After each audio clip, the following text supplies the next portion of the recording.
Lo dijo él. A primera hora. Ahora dos mujeres se unen para abordar los temas políticos y jurídicos más candentes con frontalidad, rigor y argumentos en A Primera Hora. Ellas hablan de política, tostando granizo.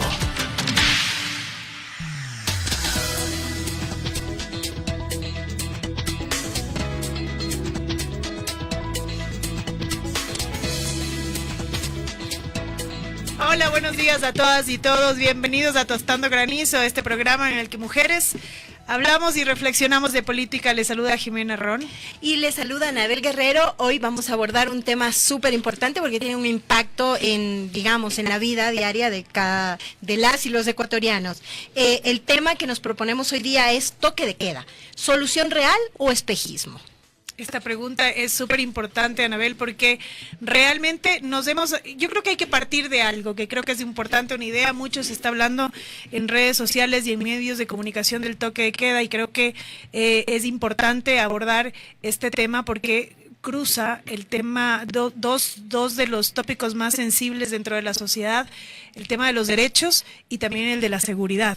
Y ahí creo que hay que partir de una idea inicial, Anabel, y es: ¿estamos normalizando el estado de excepción o no? O de alguna manera esto es realmente una excepcionalidad conforme establece la norma. Y esto porque creo que es importante tener claro que el decreto 370 que fue emitido el 28 de abril del 2006, en el que se declara el toque de queda en varias provincias del país, incluyendo la provincia de Pichincha, deriva del decreto ejecutivo en el que se declara el estado de excepción. Es decir, el toque de queda no es más que una medida de no movilización, ¿no es cierto?, durante determinadas horas en el contexto del decreto 353, en el que se declara el estado de excepción en varias provincias, incluyendo la provincia de Pichincha. Es decir, es apenas, Anabel, una medida del estado de excepción. Es decir, es una consecuencia del estado de excepción,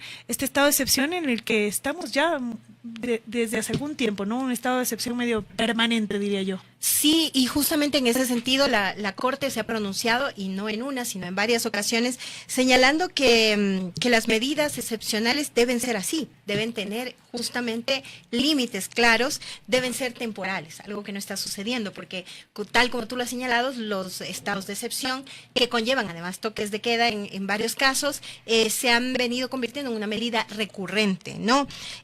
Además, ¿qué dice la Corte? Deben ser necesarias y deben ser proporcionales.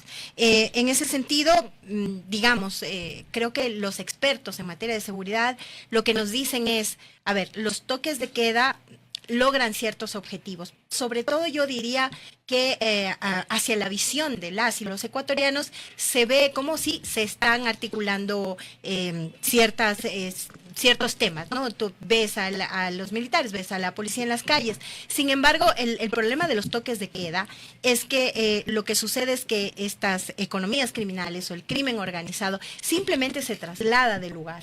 Y eso quizás es lo que más se cuestiona, ¿no? Porque a través del tiempo, incluso desde que el presidente de la República asumió el poder aquí en el país, bueno, hemos estado, lo que dicen las cifras es que es alrededor del 85% del tiempo que ha estado en el ejercicio del poder, hemos estado en estado de excepción. Y eso no ha significado o no ha tenido un impacto en la reducción de los crímenes en el país, sobre todo cuando hablamos de que el Ecuador cerró 2025 con 9.200 asesinatos, es decir, alrededor de lo que se dice, ¿no? Las estadísticas, 50 homicidios por cada 100.000 habitantes, lo que nos coloca, nos sigue sosteniendo, digamos, como uno de los países más violentos en América Latina. Realmente tenemos que prestarle muchísima atención a esto que está pasando, y entiendo, y digamos, el argumento del otro lado, que es importante también analizarlo. Entiendo que en el contexto de inseguridad en la que vivimos, ¿no es cierto?, en la que tenemos un alto índice de homicidios, ¿no es cierto?, de sicariatos, de extorsiones.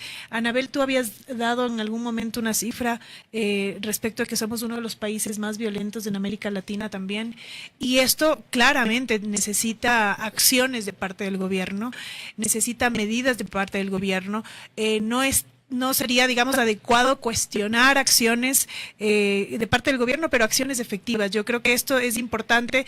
No digo que el toque de queda no sea una acción efectiva, pero digo que es necesario que el gobierno nacional y específicamente el Ministerio del Interior y el Ministerio de Defensa, que son los que están, digamos, encabezando esto acá, transparenten las cifras. ¿Y a qué me refiero? Este es el segundo toque de queda en lo que va del año, del 2026, y bueno, pues para que haya este segundo toque de queda habría que tener claras las cifras del primero, es decir, qué tan favorable, ¿no es cierto?, efectivo, eficaz resultó el primer toque de queda para que este segundo, digamos, se amplíe incluso a la provincia de Pichincha, en la que, Anabel, esto es importante, no existe el número o el porcentaje de criminalidad que tienen varias provincias de la costa. Sí, yo creo que a muchas personas les sorprendió que Pichincha sea incluida y bueno, en este caso obviamente que Quito además sea parte, digamos, de este proceso por justamente lo que tú dices, no reúne quizás los requisitos o digamos todo lo que significa los parámetros para incluirla en este toque de queda. Definitivamente, además creo que lo que hay que hablar y lo que hay que decir es, a ver, esta medida debería ir acompañada de acciones de inteligencia financiera, atacar el lavado de activos, o sea, atacar las economías criminales y también del fortalecimiento de la justicia para garantizar precisamente sanciones, la intervención social. Creo que si hay dos causas estructurales en el país para que estemos como estamos en este ámbito de seguridad, es el empobrecimiento, el hecho de que no haya inversión social, inversión en salud, inversión en educación y en muchos temas de necesidades básicas de las y los ecuatorianos, y el tema de las economías criminales. No hay un seguimiento de lo que le denominan la ruta del dinero. Eso es lo que no se hace. Muchos expertos hablan de que quizás estas medidas acuden al microtráfico o en gran medida, es más, acudiendo un poco a lo que tú decías, ¿qué pasó con el primer toque de queda? Se dice que en el primer toque de queda el 80% de las detenciones fueron para personas que incumplieron la medida. Entonces, que de hecho, dicho sea de paso, que este es un dato que a mí no sé cómo explicarlo, pero me ha llamado fuertemente la atención, Anabel. El primer día del toque de queda, de este segundo toque de queda, existieron 124 detenciones, y de esas 124 detenciones, 119 fueron por incumplir el toque de queda. Es decir, el resultado, si se quiere, ¿no es cierto?, del primer día de la primera jornada del toque de queda, derivó en la detención de ciudadanos que no son criminales, que no son delincuentes, sino que no tenían conocimiento, ¿no es cierto?, del toque de queda. No todos estamos absolutamente informados de lo que pasa en el país, porque pasan muchas cosas en el país además. Y bueno, estas detenciones tienen que ver con el grueso de estas detenciones, Anabel, tienen que ver con detenciones de ciudadanos comunes, es decir, no estamos atacando, digamos, no estamos yendo a la yugular, ¿no? Y no lo estoy diciendo yo, esto lo dice el comandante de las Fuerzas Armadas, me parece que lo dijo en una entrevista. Entonces, de esto solamente 5 detenciones fueron aparentemente relacionadas con delincuencia, y de lo que se ha escuchado en algunas entrevistas de delincuencia, además, digamos, de poca monta, ¿no? Sí, creo que estamos frente a un escenario en donde quizás se controla mucho más a la ciudadanía que a las estructuras criminales, y frente a ello, por ejemplo, sí hay una preocupación también. También sale o surge una duda, ¿no?, frente a estos hechos. Hay mucho... Realmente la ciudadanía está descontenta con, digamos, muchas situaciones que se dan en el país. Insisto, por ejemplo, el tema de la salud es uno de ellos, y quizás lo que dicen es que este tipo de medidas tienen un efecto de disuasión. frente a una posible protesta social y frente, digamos, al reclamo de la ciudadanía a este tipo de situaciones, insisto, estructurales, en las que se encuentra el país, en donde hay un empobrecimiento de la población y en donde, por ejemplo, no se está combatiendo el reclutamiento forzado. El reclutamiento forzado es un tema muy grave en el país, sobre todo que afecta a niños, niñas y adolescentes. Es más, la tasa igual de homicidios contra niños, niñas y adolescentes es altísima. Entonces, surge también la duda, ¿es una forma también de disuadir la protesta social o posibles protestas sociales frente a todo lo que está pasando en el país? Esa es una pregunta que hay que hacernos. O si realmente hay una percepción de seguridad ciudadana que también puede ocurrir. A propósito de esto, los invitamos a contarnos un poquito sus impresiones a través de nuestras redes sociales, de YouTube también. Pero creo que es importante tener claro si realmente esto genera una percepción de seguridad ciudadana. Es decir, como ciudadanos nos sentimos más tranquilos de que exista un toque de queda en nuestras ciudades, en nuestras provincias. Sin duda alguna, el que la Policía Nacional y el que los militares estén en las calles genera una percepción de seguridad ciudadana, ¿no es cierto? Eso lo dicen además las estadísticas, pero no sé si realmente esta percepción pueda mantenerse en el tiempo si es que el toque de queda, digamos, como por su naturaleza de excepcionalidad, dura 15 días, es decir, después de estos 15 días esta percepción ciudadana baja y más allá de la percepción ciudadana nuevamente hay una real, que es además la pregunta que habíamos planteado para este programa, ¿no? ¿Es una solución real o es apenas un espejismo, ¿no? Una ilusión. Y esto porque además el ministro Reinberg lo señaló en una entrevista de forma expresa, diciendo en 15 días no vamos a solucionar el problema, es decir, eso está clarísimo, además es algo natural, ¿no es cierto? Obvio, no se va a solucionar el problema, pero esta medida abona realmente a alguna solución integral en esta idea que Anabel planteaba. No necesitamos para salir de la crisis de seguridad en la que vivimos medidas mucho más grandes, ¿no? Que ataquen a los problemas estructurales, que no solamente tengan que ver con no movilizar a la gente, que equivale a restringir un derecho constitucional, sino también a ir tras del dinero, ¿no es cierto? Pero también atender las causas sociales, ¿no? Los problemas sociales de la población. ¿Qué es lo que está pasando con educación? ¿Qué es lo que está pasando con salud? ¿Qué es lo que está pasando con trabajo? Que a la larga terminan siendo fuentes de delincuencia a posteriori, ¿no? Y esto además porque nosotros ya hemos abordado en dos programas pasados estos dos grandes problemas que tiene el país desde la visión social, que es la falta de fuentes de empleo y también el tema de la salud. Y ustedes me dirán, bueno, pero salud, ¿qué tiene que ver con delincuencia? Bueno, tiene mucho que ver, por ejemplo, el tema de la salud mental. ¿Por qué? Porque muchos de los temas de delincuencia están relacionados con el consumo de drogas, y el consumo de drogas tiene también un componente desde la salud mental. Entonces, todo está relacionado en el país. Anabel, eso creo que es importante establecerlo, por eso es que gobernar es tan complicado.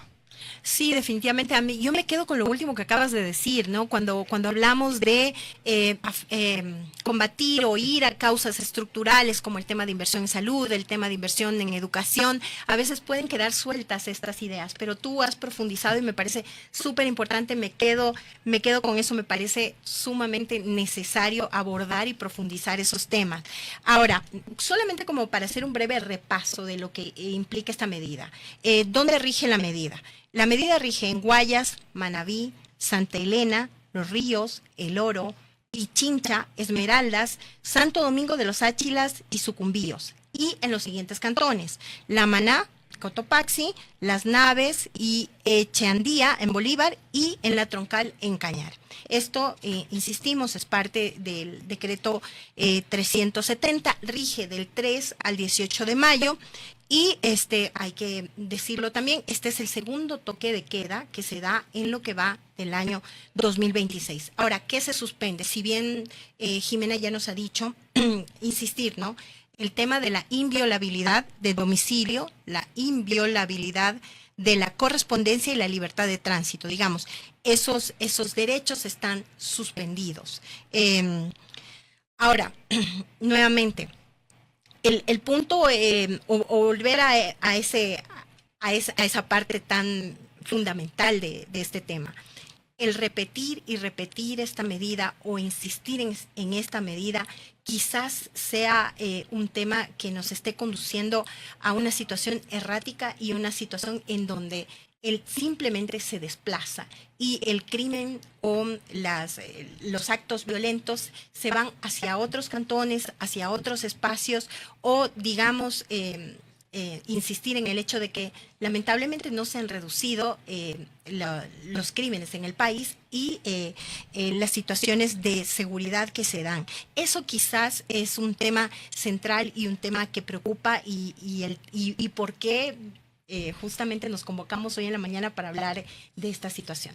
Mira, Anabel, hay algo que a mí me gustaría señalar que también en el análisis de este tema para conversarlo con ustedes el día de hoy, también me llamó fuertemente la atención y yo creo que es un problema que muy poco se profundiza cuando hablamos de estas acciones que el gobierno plantea para atacar, para reducir, si se quiere, el tema delincuencial, que nuevamente, más allá de los cuestionamientos que se pueden plantear como este que hemos señalado de acuerdo a los números que se han evidenciado, la mayoría de detenidos son detenidos por violar el toque de queda, es decir, digamos, a priori pareciera que la medida es una medida que no está llegando a donde tiene que llegar, ¿no? Pero más allá de este cuestionamiento, yo creo que algo de fondo que me parece importante señalar es que las acciones o las medidas para atacar el tema delincuencial, el tema de la seguridad en el país, tienen que trabajarse de la mano con los gobiernos autónomos descentralizados. Totalmente. ¿No es cierto? Sí. Esto, digamos, no es un invento, no, es que es sentido común. El gobierno central es el que tiene la competencia de la seguridad ciudadana, ¿no es cierto? Porque tiene de su lado Policía Nacional y en este caso también Fuerzas Armadas a partir de la última consulta popular en la que los ciudadanos dijeron, sí, queremos que Fuerzas Armadas colaboren con Policía Nacional en la seguridad. Por eso es que es el Estado central quien tiene esa competencia primariamente, de manera principal, pero los gobiernos autónomos descentralizados, es decir, los municipios deben de apoyar ese trabajo. ¿Y eso qué implica? Que tiene que haber una conversación, pues, un diálogo entre el gobierno central y los gobiernos locales, pero hemos escuchado claramente del gobierno central que no quiere conversar sobre todo con los 3 alcaldes de las 3 ciudades más importantes del país. Bueno, ahora con el alcalde de Guayaquil ya ni siquiera es posible, pero claramente con el alcalde de Quito y con el alcalde de Cuenca no se ha querido dialogar. Tanto es así, he escuchado yo algunas entrevistas antes de señalar esta idea, tanto es así que desde el municipio de Quito se ha señalado, bueno, a nosotros ni siquiera nos preguntaron, nos dijeron nada más, va a haber un toque de queda y ya está, pero nunca se llegó a dialogar respecto de cuáles podrían ser las formas en las que puedan colaborar. Y me parece a mí, Anabel, que es un error enorme, porque si no se dialoga entre estos dos niveles de gobierno, muy pocos resultados efectivos se pueden tener. Sí, definitivamente creo que ese es un punto central también en el tema de esta medida. Ahora, para hablar un poco del impacto económico de la medida del toque de queda, podríamos señalar que esta afecta a 12 millones de personas y digamos que los sectores que están siendo más afectados son las exportaciones, obviamente el transporte, el turismo, porque el turismo tiene mucho que ver con el trabajo que en las noches se genera alrededor de los restaurantes, de los hoteles y de un sinnúmero de situaciones, la comida, ¿no? Por eso decíamos los restaurantes, ¿no? El comercio. Entonces, también se habla de sobrecostos operativos. Esta medida conlleva sobrecostos operativos y evidentemente hay un riesgo del debilitamiento de la economía formal y de un impacto en el empleo, que lo hablamos en el programa pasado precisamente, que uno de los temas que impacta también el empleo son estas medidas como el toque de queda, ¿no? Entonces, con el toque de queda no solamente se busca combatir la inseguridad o esa es una de sus finalidades, pero no podemos perder de vista esto, tiene un impacto en la economía, contrae la economía, definitivamente. Y esto no es una cosa menor, Anabel, a propósito del diálogo para adoptar este tipo de medidas. Yo voy a insistir acá, voy a tratar de ser insistente porque no quiero que me digan que soy Contreras. Me parece a mí que son medidas que que todo tipo de medida es bienvenida para paliar los problemas que vivimos. Las medidas y las acciones de parte de todos los niveles de gobierno son bienvenidas. Evidentemente, a partir de un análisis técnico respecto de su eficacia, porque si no, de nada serviría restringir derechos. Pero me parece a mí que es absolutamente necesario este diálogo, no solamente entre los niveles de gobierno, sino también entre los sectores que pueden ser impactados por las medidas. Y uno de esos diálogos es el que se requiere con los sectores de la economía que pueden sufrir este impacto. En términos económicos, que bien ha señalado Anabel, son el comercio, sobre todo el comercio nocturno, turismo, restaurantes, temas de logística, y también lo que tiene que ver con los servicios públicos, ¿no? Hemos también escuchado el tema de la recolección de basura, que también puede verse afectada por el toque de queda. La movilización, yo sé que se tiene, no hay salvoconductos en este toque de queda, también es algo que se ha insistido muchísimo y que se ha dicho, bueno, pero si hay alguien que tiene que viajar al aeropuerto, ¿no es cierto? Entonces puede hacerlo y el salvoconducto, digamos, sería su boleto, su copia más impresa del pasaje de avión. Pero hay mucha más vida nocturna, más allá de los viajes en avión, Anabel, ¿no? O sea, hay muchísimas cosas que suceden alrededor de las ciudades y sobre todo de la capital de los ecuatorianos, que no es cosa menor además, porque en la capital, digamos, nosotros manejamos el tema del aeropuerto internacional, pero además, digamos, estos sectores de la economía que de alguna manera quedan suspendidos en estos 15 días. Los mercados, ¿no? Por ejemplo, los mercados dicen que empiezan su trabajo a las 2 de la mañana. Y incluso eso también tiene un impacto en los restaurantes que desde muy temprano en la madrugada también comienzan a adquirir, digamos, todos los recursos que necesitan para trabajar. Sí, definitivamente. ¿Sabes qué es lo que yo creo, sinceramente? Que nos hacen falta data, ¿no? Sí. Nos hace falta mucha información a propósito de este derecho a la información, de acceso a la información que todos tenemos, pero nos hace falta información relativa a con los efectos del toque de queda anterior, los efectos de este toque de queda, en lo que va de este toque de queda, pero también las consecuencias a nivel del área económica, ¿no? De la dimensión económica, digamos, cuáles han sido las reales afectaciones, porque esa información va a permitirle al Estado, al gobierno central, adoptar una decisión en el futuro, es decir, vuelvo a ordenar un toque de queda, ¿no es cierto?, vuelvo a declarar un toque de queda, o no, porque quizás lo que estoy logrando no es proporcional a lo que estoy afectando. Sí, definitivamente. Ahora, evidentemente para hacer un balance, tal como tú lo señalas, como ahí existe una suerte de balance del primer toque de queda, para tener un balance de pues tendríamos que esperar hasta el 18 de mayo para verlo. Pero digamos, entre las primeras cifras que dan varios medios de comunicación, dice que se muestra que el incumplimiento de la medida no se concentró en las grandes ciudades, sino en cantones específicos, donde la medida tuvo un mayor impacto operativo, ¿no? Y los registros más altos precisamente de detenciones se dieron en Las Naves y en Echandía, en la provincia de Bolívar. Hablan de que hay un contraste con Guayaquil, en donde no se reportaron mayores detenidos. Y el despliegue, obviamente, de militares es de 38,000. Son 38,000 militares que participaron en los operativos conjuntos a la policía. Y bueno, evidentemente en una medida que busca, insistimos, combatir el crimen organizado y los altos los altos índices de inseguridad que enfrenta el país, pero como hemos dicho, a veces, digamos, esta medida sí tiene un impacto y una sensación inmediata de control. Yo diría que eso es lo que más surge, o el sentimiento, quizás la percepción que tiene la ciudadanía, ¿no?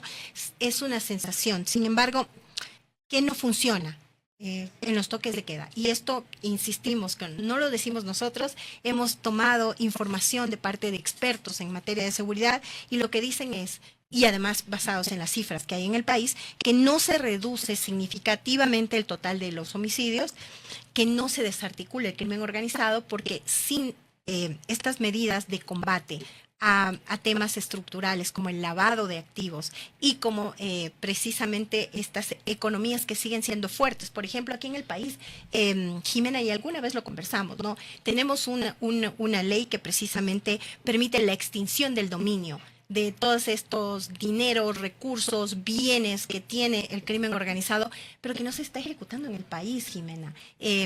Yo creo que en Colombia un tema que fue muy efectivo fue precisamente en su momento, ¿no? En los momentos más álgidos en Colombia fue precisamente la extinción de dominio, que aquí no se aplica. Entonces tú no afectas las economías. Puede incluso haber detenciones, incluso en niveles medios, de estas estructuras criminales, pero no de los altos mandos y no además del dinero que tienen, que además entra también vía formal al país, ¿no? Desplaza la violencia en lugar de eliminarla y eso ya lo dijimos en un inicio, quizás controla y afecta más a la ciudadanía que a las propias estructuras criminales. Mira tú que además vamos a tener que esperar a que la Corte Constitucional analice este decreto y nos emita una decisión respecto a si es idóneo, proporcional, ¿no es cierto?, este análisis de constitucionalidad que tiene que hacer obligatoriamente la Corte a este decreto al decreto 370 de toque de queda, porque nuevamente, ¿no es cierto?, es una medida que deriva de un estado de excepción, es decir, la Corte Constitucional tiene que hacer este análisis. Ahora, para cuando la Corte Constitucional emita el dictamen, probablemente el toque de queda habrá terminado, ¿no?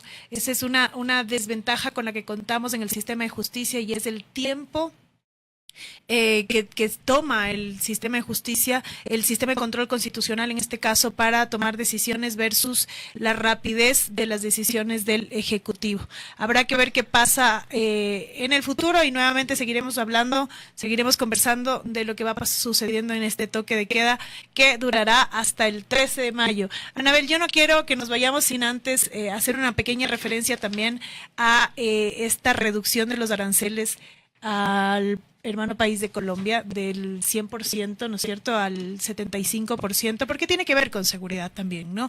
Otra medida, otra acción que se ha planteado como una medida digamos, de ataque a los temas de inseguridad en el país, pero no sé en qué medida, porque nuevamente a mí me hace falta información de por qué lo subiste al 100% los aranceles y luego los bajaste al 75%, es decir, ¿cuál es la razón técnica para hacer esto acá, más allá de las evidentes razones políticas que están relacionadas con, sobre todo con el proceso electoral en Colombia? Pero la razón técnica para subir y bajar a ese nivel los aranceles con Colombia, yo la verdad que no la he encontrado en ninguna parte. Sí, yo creo que definitivamente tampoco veo dónde habría este tema técnico. El impacto en el costo de las medicinas ha sido evidente, el impacto en el empleo también fue evidente a través de esta medida, y en qué, digamos, reduce. Bueno, evidentemente la reducción de un 15% ha sido utilizada por una candidata en Colombia, ¿no?, que ha dicho que incluso esto se debe a una llamada telefónica, una conversación con el presidente del Ecuador, y creo que así no deberían manejarse temas que tienen, sobre todo que generan un impacto en la ciudadanía, Económico, ¿no? Un impacto económico y un impacto en la salud, porque insisto, el tema de los medicamentos ha sido uno de los más golpeados. Bueno, les agradecemos muchísimo la sintonía. Hemos conversado en extenso sobre temas de seguridad. La próxima semana tendremos un tema nuevo. Les agradecemos mucho el acompañarnos todos los miércoles a las 8 de la mañana. Se despide de ustedes Jimena Ron. Y se despide de ustedes Anabel Guerrero. Esto fue Tostando Granizo. Primera plana. Todas las noticias, todas las voces.